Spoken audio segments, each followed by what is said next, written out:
തിരുവനന്തപുരം മൃഗശാലയിൽ സിംഹവാലൻ കുരങ്ങ് കൂടിന് പുറത്ത് ചാടി. 37 വയസ്സുള്ള പെൺകുരങ്ങാണ് കൂടിന് പുറത്ത് ചാടിയത്. കോമ്പൗണ്ടിനകത്ത് തന്നെ കുരങ്ങ് ഉണ്ടെന്നും തിരികെ കയറുമെന്നാണ് പ്രതീക്ഷിക്കുന്നത് എന്നുമാണ് അധികൃതർ പറയുന്നത്. ടിക്കറ്റ് കൗണ്ടർ താൽക്കാലികമായി അടച്ചിരിക്കുകയാണ്. സിംഹവാലൻ കുരങ്ങ് മരത്തിൽ തന്നെ ഉണ്ട് എന്ന് മൃഗശാല അധികൃതർ അറിയിക്കുന്നു. ടിക്കറ്റ് കൗണ്ടർ കഴിഞ്ഞ് പ്രവേശന സ്ഥലത്താണ് സിംഹവാലൻ കുരങ്ങുകളെ പാർപ്പിച്ചിരിക്കുന്നത്.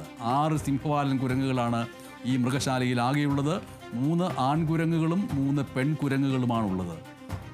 ഈ കുരങ്ങ് ഇനിയും കൂട്ടിലേക്ക് കയറാൻ താല്പര്യം കാണിക്കുന്നില്ല എങ്കിൽ അറ്റകൈക്ക് ഇണയെ ഉപയോഗിച്ച് ആകർഷിച്ച് കൂട്ടിലേക്ക് കയറ്റാൻ കഴിയുമെന്നുള്ള പ്രതീക്ഷയിലാണ് ഇപ്പോൾ ഉള്ളത്.